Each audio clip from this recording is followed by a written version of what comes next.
మహారాష్ట్ర ప్రభుత్వం విద్యార్థుల ఆరోగ్యం కోసం ఓ నిర్ణయం ప్రకటించింది. రాష్ట్రంలో ఉన్న మొత్తం పాఠశాలలకు దగ్గరలో ఎలాంటి జంక్ ఫుడ్ విక్రయించకూడదని నిషేధం విధించింది.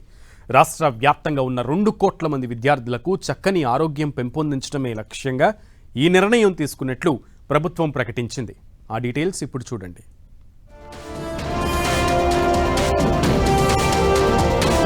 స్కూళ్ల దగ్గరలో జంక్ ఫుడ్ వద్దు. స్కూళ్లకి 50 మీటర్లలో ఫాస్ట్ ఫుడ్స్ పై బ్యాన్ పెట్టిన మహారాష్ట్ర ప్రభుత్వం. లక్ష్యం మంచిదే, కానీ నిబంధనే విచిత్రం. పిల్లల్లో మంచి ఆహార అలవాట్లను పెంచడానికి మహారాష్ట్ర ప్రభుత్వం కీలక నిర్ణయం తీసుకుంది. పాఠశాలల ఆవరణలో మరియు వాటికి 50 మీటర్ల పరిధిలో జంక్ ఫుడ్ అమ్మకాలు, ఉచిత పంపిణీ ప్రకటనలను పూర్తిగా నిషేధించింది. ఈ ఆదేశాలు రాష్ట్ర వ్యాప్తంగా ఉన్న అన్ని ప్రభుత్వ, ఎయిడెడ్, ప్రైవేట్ పాఠశాలలకు వర్తిస్తాయి.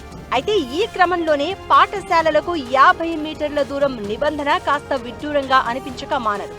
సాధారణంగానే పాఠశాలలకు 50 మీటర్ల దూరం అనేది ఏమాత్రం లెక్క పెట్టేదే కాదు.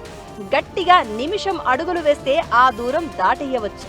మరి అలాంటప్పుడు ఆ 50 మీటర్ల నిబంధన ఏ రకంగా ప్రభుత్వం లక్ష్యాన్ని నెరవేర్చుతుందో తెలియదు. మహారాష్ట్ర ప్రభుత్వం తీసుకువచ్చిన ఈ కొత్త రూల్తో పాటు ఇతరత్ర మార్గదర్శకాలను చూస్తే లైసెన్స్ తప్పనిసరి.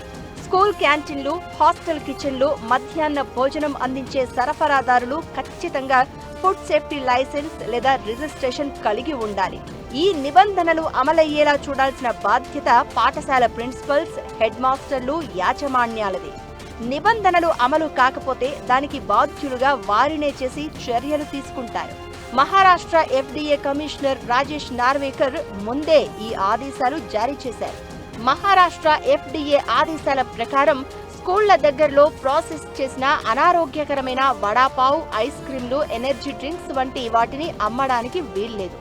నిబంధనలను పర్యవేక్షించేందుకు FDA అధికారులు సంవత్సరానికి 2 సార్లు ప్రతి స్కూల్ను తనిఖీ చేస్తారు.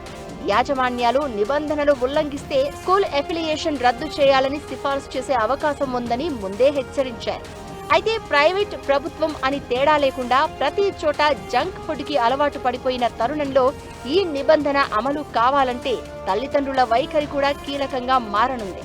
అందుకే ఈ కొత్త నిబంధనలు అమలు తీరుపై రాష్ట్ర వ్యాప్తంగా ఆసక్తి వ్యక్తమవుతోంది.